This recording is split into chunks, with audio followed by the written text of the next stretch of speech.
우리가 요즘도 보면 우리들이 요즘 어떤 이렇게 성추행이나 이런 데에 대해서 되게 민감해지지 않았습니까? 한 20년 전만 해도 다들 야 농담이야 농담 웃자고 한 일이지 뭐. 아 예뻐서 그랬어 귀여워서 그랬어. 그럼 다 넘어갔던 일들이 있었습니다. 근데 요즘은 안 그래요. 왜요? 가해자는 농담으로 한 거지만 피해자는 그것으로 상처를 받은 거거든요. 가해자는 그냥 돌멩이 조그만 거 던진 거지만 개구리는 맞아서 죽는 거거든요. 그럼 조그만 돌 던졌기 때문에 무죄냐? 아니에요. 개구리 편에서 죽은 게 유죄가 되는 거죠. 우리가 그래서 성에 대한 어떤 것들이 민감해지고 나서 거기에 대해서 우리가 깨달아지게 되니까 아 그런 말을 했던 것이 상대방에게는 수치심을 주고 상대방에게 상처를 주고 그게 죄구나. 그래서 쓸데없는 그런 성적인 농담 같은 거 하면 안 되고 스킨십도 귀여워서 하면 안 되고 옛날에 할아버지들이 길거리 가다 꼬마 애들 보면 아유 귀엽다 그러면서 막 꼬치도 이거 큰일 나는 거야 이거 이제. 자기는 귀여워서 뭐 안 됐지만 만짐을 당한 애는 어떤 트라우마를 갖게 될지 알 수 없잖아요. 가해자의 피해자의 기준에서 그것이 느껴져야 된다는 것이 요즘 세상에 또 그렇게 기준이 되어진다는 거죠. 마찬가지라는 거예요. 하나님 너무 예민해, 하나님이 너무 까칠해요. 성립이 안 되는 거예요. 하나님이 그렇게 느끼셨다면 우리는 그것이 그만한 비중과 그만한 죄와 악임을 인정할 수 있어야 한다라는 것입니다. 그도 그럴 것이 하나님께서 이렇게 얘기하시거든요. 내가 그들 중에 많은 이적을 행하지 않았느냐고. 22절에서부터 보면 내 영광과 애국과 광야에서 행한 내 이적을 보고도 그들이 10번이나 나를 시험하고 내 목소리를 청종치 아니했다. 이게 나를 멸시한 게 아니고 뭐냐. 그도 그럴 것이 이 앞에 그들의 민족이 이동하는 이야기들이 그 민수기 앞에 적혀져 있어요. 모세가 시내산에서 내려오고 난 다음에 성막을 만들죠. 그리고 나서 이 민족의 어떤 편제가 성막을 중심으로 한 군제처럼 위치를 자리 잡게 됩니다. 그리고 그렇게 이동하게 되어지죠. 그러면서 이동할 때 어떤 룰이 있었느냐 하면 먼저 하나님의 궤가 먼저 움직입니다. 그리고 3일길을 먼저 갑니다. 민수기 10장 33절에서부터 보면요. 그들이 여호와의 산에서 떠나 3일길을 갈 때에 여호와의 언약궤가 그 3일길을 앞서가며 그들의 쉴 곳을 찾았고 그들이 진영을 떠날 때에 낮에는 여호와의 구름이 그 위에 덮였었더라. 궤가 떠날 때에는 모세가 말하되 여호와여 일어나사 주의 대적들을 흩으시고 주를 미워하는 자가 주 앞에서 도망하게 하소서 하였고 궤가 쉴 때에는 말하되 여호와여 이스라엘 종족들에게로 돌아오소서 하였더라. 이게 무슨 말이냐면 궤가 먼저 3일길을 먼저 가서 그 민족이 이동해야 될 길과 장소를 찾아냅니다. 그러면서 먼저 가셔서 그 모든 원수들이 도망가고 흩어서 그 길을 열어놓으시는 거예요. 그러니까 하나님이 그 길을 다 예비하시고 안내하시는 거예요. 왜냐? 이스라엘 민족 중에서는 지금 누구도 광야에서 살아본 적, 가본 적이 없는 사람이에요. 거기서 그 수없이 많은 사람이 이동한다는 것이 얼마나 쉽지 않은 어려운, 아니 불가능에 가까운 일이냐는 거죠. 그때 그들이 정탐꾼을 보낸 게 아니에요. 그냥 궤가 먼저 움직이신 거예요. 그럼 그 궤만 따라간 거예요, 이들은. 그 하나님이 그 시간 동안 그들의 그 모든 것을 다 보여주신 거예요. 인도하시는 하나님. 모든 일들을 다 책임져 주신 하나님. 그 하나님을 경험하고 나서도 그들이 정탐꾼을 보내는 거예요. 그 정탐꾼의 얘기를 듣는 거예요. 이것이 얼마나 하나님 앞에서 하나님을 무시하고 멸시하고 하나님이 싫어하고 미워하는 것이 아니고 무엇이겠느냐라는 것을 다시 한번 깨달아야 한다는 것이죠. 그리고 우리의 믿음과 우리의 신앙의 자리들을 한번 바라보아야 합니다. 여러분들은 지금 하나님을 멸시하고 계시지는 않습니까? 다 손사래를 치실 겁니다. 어떻게 하나님을 멸시하냐고. 멸시했다간 뼈도 못 추릴 텐데 멸시의 미음자도 우리는 아니라고 생각하지만 지금 이 이스라엘 민족들이 행하는 일들과 우리가 행하는 믿음의 모습들, 삶의 자리에서 보여지는 모습들과 크게 다르지 않은 모습들이 얼마나 많이 있느냐는 거죠. 우리가 우리 스스로 우리의 앞길을 찾아보고 하나님과 함께 하지 않았던 그런 순간과 시간들, 장소들 과연 없느냐라는 얘기죠. 물론 있죠. 근데 그것이 하나님을 멸시하는 건 아니고요. 나도 잘 믿다가 내 시간 좀 갖는 게 그렇게 잘못입니까? 내가 가고 싶은 거 내 뜻대로 간 게 그렇게 죄가 큰 죄입니까? 이 사람들하고는 다르지 않겠습니까? 라고 얘기하지만 이 죄가 하나님을 반역하고 배신한 게 아니고 하나님을 멸시한 거예요. 그 하나님을 멸시한 건 하나님이 그만큼 그들을 인도하고 계셨음에도 불구하고 그들은 그들의 생각과 그들의 뜻으로 그 시간들을 채웠다는 거죠. 우리는 별거 아닌 것 같고 그냥 내 시간 좀 챙겨놓은 것 같지만 우리에게 전부를 주시고 우리에게 모든 것을 허락하신 하나님에게서는요, 그것이 멸시였다. 그것이 아픔이고 고통이었고 공격이었다라는 것을 우리가 분명히 알아야 한다는 겁니다. 내가 생각하면 별거 아닌 것 같고 사람들도 다 그래요. 나보다 더 심한 사람들도 많아요 라고 한다고 내가 하나님 앞에서 죄가 아닌 게 되는 게 아니라는 얘기예요. 내가 다른 사람들과 하나님을 덜 무시했다고 하나님을 멸시하지 않았다라고 얘기할 수 없다라는 얘기예요. 우리는 이 가데스 바냐의 12명의 정탐꾼의 사건에 이 말을 듣고 흔들리는 이 사람들과 크게 다르지 않다는 거예요. 정탐꾼도 민수기에서는 하나님이 허락하셔서 보낸 걸로도 있지만 신명기에는 그것이 좀 더 분명하게 적혀져 있습니다. 이스라엘 민족들 지도자들이 가나안 땅에 들어가기 앞서서 모세에게 옵니다. 그리고 얘기합니다. 정탐꾼을 보내자. 그래서 우리가 어느 길로 가야 할지, 어느 소금을 먼저 쳐야 될지 알아보자. 모세가 좋게 들었어요. 그러나 거기서부터 죄의 시작이 된 거죠. 왜? 아까도 말씀을 드렸지만 그들이 어느 길로 가야 될지, 어느 성읍을 가야 될지 알아볼 필요가 뭐가 있습니까? 하나님이 가라는 대로 가면 되는 건데. 지금까지 그렇게 살았는데 지금도 광야에 누가 있는지 뭐가 있는지 물이 있는지 없는지 알지 못하는 상황 가운데서 그 괴가 간 그 길을 따라 그들이 여기까지 왔는데 지금 비로소 갑자기 정탐꾼을 보낼 이유가 뭐가 있냐는 거예요. 그때도 괴가 움직이시면 따라가면 되지. 근데 그들은 거기서부터 자기의 생각과 자기의 뜻과 자기의 의지들을 얹어놓고 싶은 유혹과 죄가 시작됐다는 거죠. 거기서부터 하나님을 싫어하고 미워하고 하나님을 멸시하는 게 시작됐다라는 겁니다. 그 이전까지 그들에게 베풀어 주신 하나님의 은혜들을 기억하지 못하고 그들만의 무엇인가를 만들고자 하는 유혹들. 세상은 그것이 인간적이고 자연적인 것처럼 얘기하지만 하나님 편에서는 모든 것들을 다하여 우리를 구원해 주신 하나님에게서는 멸시로 다가올 수밖에 없는 상황이라는 것을 우리가 인정해야 합니다. 우리는 우리의 죄를 너무 작게 보려고 해요. 우리의 죄가가 그냥 조금 불신한 거, 조금 믿지 못한 거, 잠시 유혹에 빠진 거. 근데 과연 그 정도의 죄로 끝나겠느냐라는 얘기예요. 하나님께서는 너는 왜 나를 이렇게 멸시하느냐? 너는 왜 나를 자꾸 버리려고 하느냐? 하나님 버리려는 게 아닌데 그렇게 나를 생각하지 않고 나를 기억하지 않은 그 순간순간들이 모이면 점차 나를 버리고 나를 무시하고 나를 멸시하고 어느 순간인가는 내가 부담스러워지고 내가 싫어지고 내가 미워지는 때를 만나게 되는 것을 하나님은 우리에게 경고하고 계신다라는 것입니다. 때문에 우리는 12명의 정탐꾼 사건들을 바라보며 자유로워져서는 안 됩니다. 이 사건에 우리가 매여야 합니다. 이 사건에 우리가 부딪혀야 합니다. 하나님께서 이렇게 분노하시는 일들에 대하여 내가 찔려야 한다는 것을 우리는 아셔야 하는 것입니다.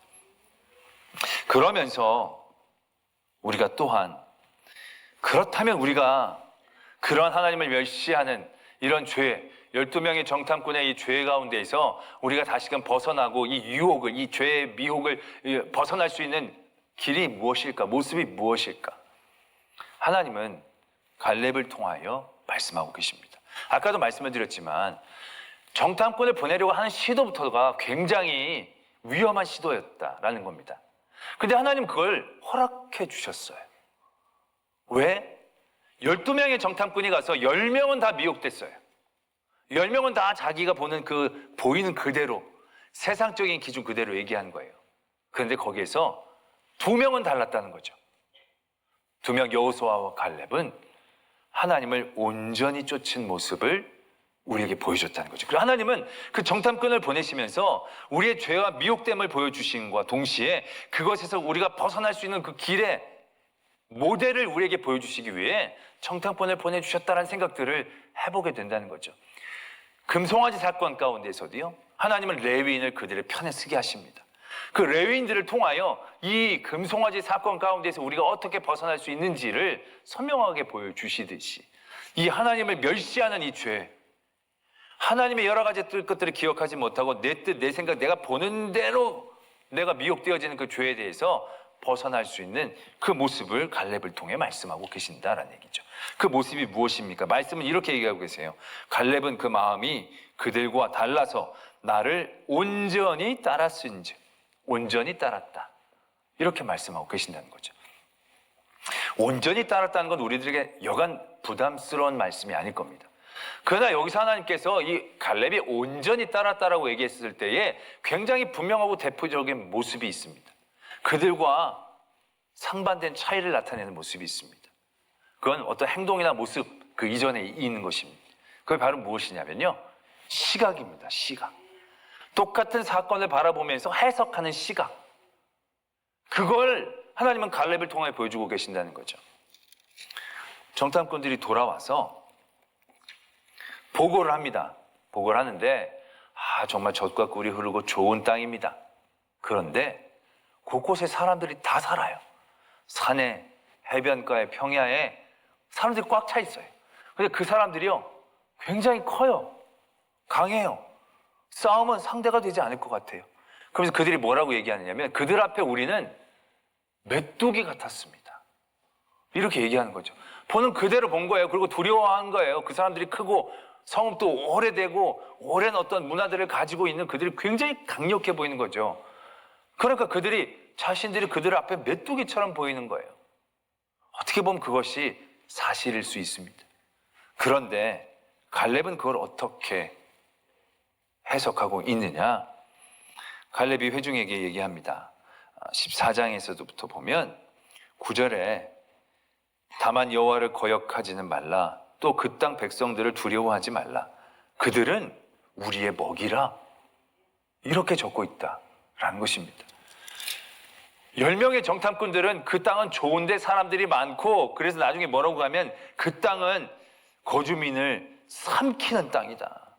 그러고 그 땅을 악평합니다. 그 땅이 질이 나빠서가 아니라요, 그 땅이 좋다 보니까, 그리고 그 땅의 지역들이요, 많은 사람들이 오고 갈 수 있는 지역이다 보니까 싸움이 많아요. 전쟁이 많아요. 약탈이 많을 수밖에 없는 구조에, 땅이 나쁘면 버릴 텐데 땅이 좋다 보니까 늘 와서 뺏고 늘 와서 뺏고, 그래서 이스라엘 역사에서 보면 전쟁이 끊이질 않잖아요. 그 땅에. 그러니까 그 땅은 거민을 잡아먹히는, 어설프게 들어갔다가 다 죽는 땅, 싸우다 다 죽는 땅, 그런 땅이 되고 말 것입니다라고 얘기하면서 그들의 두려움을 극도로 표현하고 있는 그런 모습들을 우리가 발견하게 되어진다는 거죠. 그러나 갈렙은 그들이 크지만 그게 다 우리의 먹입니다 라고 얘기할 수 있다는 것을 오늘 우리는 발견하게 된다는 것이죠. 세상의 모든 모습들이 보여집니다. 그러나 하나님은요, 하나님의 사람들에게 그 세상의 모습이 세상의 그 모습 그대로 보여지지 않게 하시는 하나님이십니다. 가나안 땅이 젖과 꿀이 흐르는, 그냥 젖과 꿀이 막 흘러서 그 땅을 주시겠다고 하시는 하나님이 아니시지 않습니까? 그 땅에 하나님이 함께 하시고 하나님이 약속해 주신 땅이니까 그 하나님의 기준으로 바라보기를 원하셨다는 것이죠. 12명의 정탐꾼들이 40일 동안 샅샅이 그 땅을 정탐하고 돌아와서 그들이 눈에 보이는 곳에 그들은 완전히 무너지고 만 거죠. 그러나 여호수아와 갈렙은 하나님과 함께 하나님의 눈으로 그것을 보았다라는 것입니다. 이것이 얼마나 중요한 온전함의 모습인가를 우리가 분명히 깨달아야 한다는 것이죠. 열왕기서에 보면 아람 왕이, 우리가 집만 치면 이스라엘 왕이 잘 피해간다, 그랬더니 그 선지자가 맨날 알려줘서 그렇다고, 그 선지자를 잡아와라. 그래서 엘리사를 잡으러 많은 군대를 보냅니다. 그래서 도단에 엘리사가 있었을 때 밤중에 가서 그 성을 포위를 합니다. 깼더니 막 완전히 포위가 된 거예요. 사환이 놀래가지고 선지자를 깨웁니다. 그때 선지자가 뭐 그런 거 같고요, 두려워하지 마. 왜 어떻게 두려워하지 않을 수 있습니까? 기도를 합니다. 이 젊은이의 눈을 떠 보게 해 주십시오. 그 기도가 끝나고 딱 눈을 떴더니 하늘에 불말과 불병거가 뭐 새카맣다 하면 안 되죠. 불이니까 시뻘겋게 막 쫙 있는 걸 본 거예요. 그다음부터 마음이 평안해진 거죠. 영안이라고 얘기하지 않습니까? 영안이라는 거. 하나님은 그 눈으로 세상을 보게 하신다는 거죠. 또 그 눈으로 세상을 보는 것이 온전히 하나님을 따르는 기본적인 시작임을 하나님 말씀하고 계시는 거예요. 이들도 나온 지 지금 얼마 안 됐는데 이들만이라 믿음이 특출나게 좋은 게 아니에요. 근데 그들은 여호와가 함께 하시면 그들을 두려워하지 말아라. 왜? 그들의 보호자는 그들에게 떠났고 여호와는 우리와 함께 하시느니라. 그러할 때 그들은 우리의 먹이고 그들은 우리의 대상일 뿐이라는 것이죠. 골리앗을 골리앗으로 보면 아무도 나가지 못합니다. 그러나 골리앗이 아니라 나와 함께 하신 그리스도의 이름을 붙잡고 나갔을 때 골리앗에게 담대히 나갈 수 있는 거예요. 크고 맞추기 쉽다라는 것을 의미하는 거죠. 다윗에게는 크니까 싸워서 못 이길 존재가 아니라 물매로 던져서 맞출 때가 많은 존재가 되는 거죠. 이게 하나님과 함께하는 영안으로 그 대상을 바라보는 사람과 그렇지 못하고 두려워 떠는 사람들과의 근본적인 차이이다라는 얘기죠. 이것이 온전함에 대한 시작임을 우리가 분명히 깨달아야 한다는 것이죠. 하나님은 12명의 정탐꾼의 사건을 통하여 우리의 미혹됨을 가르쳐 주시고 그 죄의 치명성을 얘기해 주시고 또 그 죄에 대해서 우리가 어떻게 벗어날 수 있어야 되는지를 가르쳐 주고 계신다라는 것입니다. 여러분은 이 세상을 정탐하고 계십니다. 어디로 가야 되는 게 좋을지, 무엇을 사야 되는 것이 좋을지, 어디로 가는 것이 기쁠지, 어디로 가는 것이 성공의 길인지 여러분들은 여전히 정탐하고 계십니다. 누구를 만나는 게 좋을지 안 좋을지. 정탐은 자유입니다.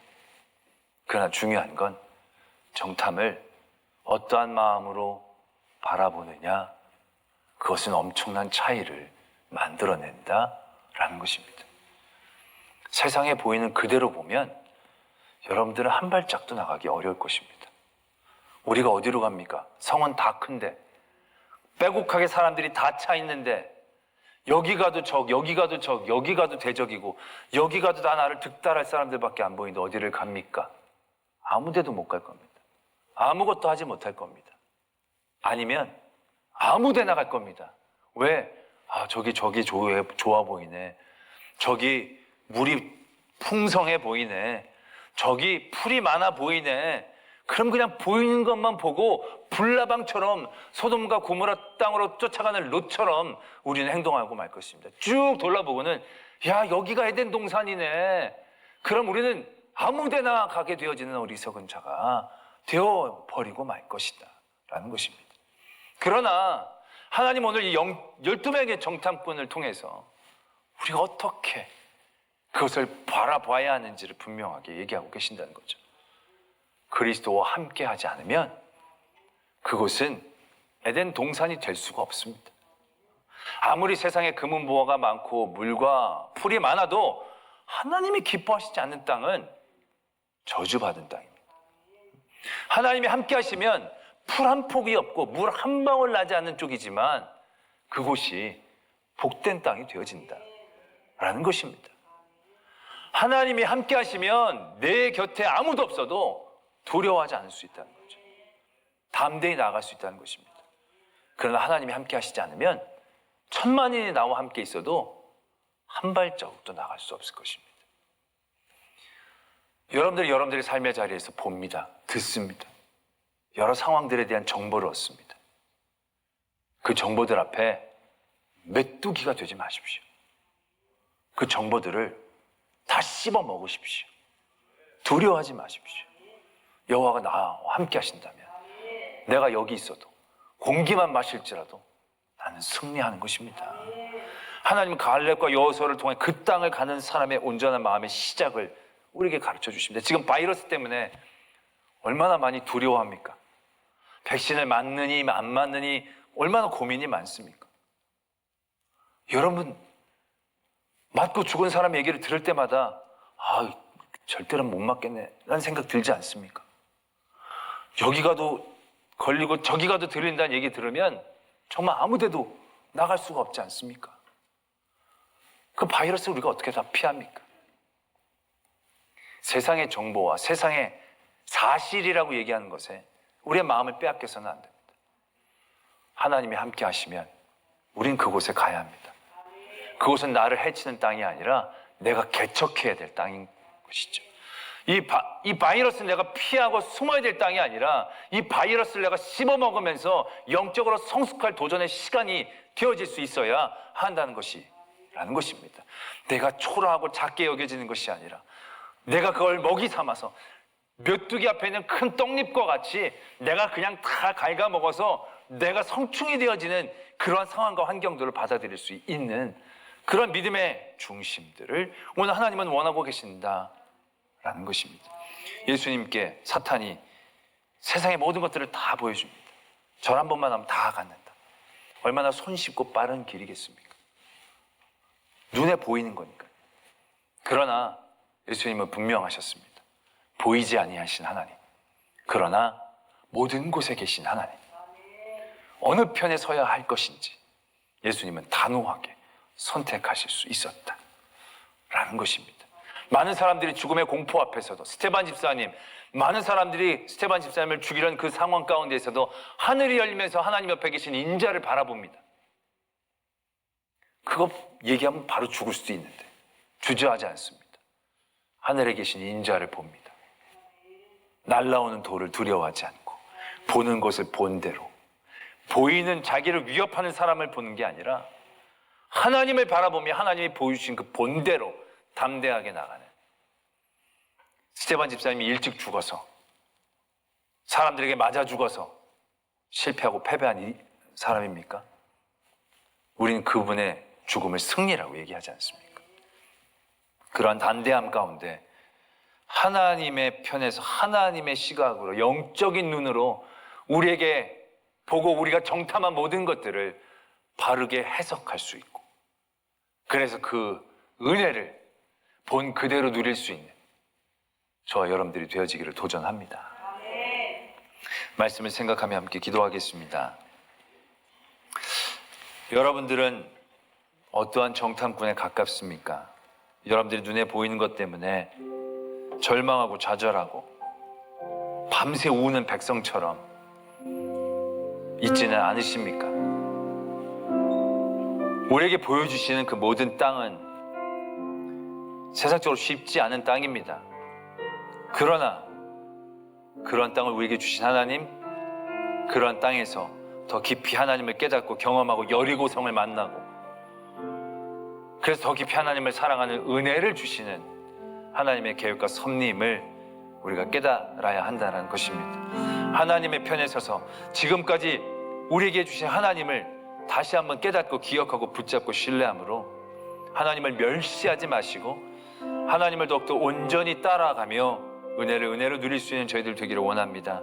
주여, 우리에게 갈렙의 눈을, 갈렙의 마음을 허락하셔서 우리에게 거인들이 먹이처럼 보여지게 하여 주시옵소서. 태산 같은 문제가 티끌만하게 보이게 하여 주시고, 그래서 골리앗 앞에 담대히 나가는 다윗과 같은 모습 우리에게 허락하여 주시옵소서. 이러한 기도의 제목으로 하나님 앞에 나가겠습니다. 사랑의 하나님 아버지, 오늘 우리의 삶의 자리에서 문제가 많습니다. 너무나도 크고 어려운 일들이 너무 많습니다. 거기에서 우리는 너무 초라합니다. 하나님 아버지, 그 초라함 가운데 우리가 머물지 않게 하시고 그 모든 문제 가운데 우리와 함께 하시는 여호와 하나님을 바라보며 담대히 나가고 그 모든 문제들을 명하여 평지가 되는 역사를 경험케 하여 주시옵소서. 세상의 큰 문제와 어려움 가운데 내 자신은 너무 초라해집니다. 아무것도 할 수 없고 아무데도 의지할 데가 없는 내 자신이 작아 보입니다.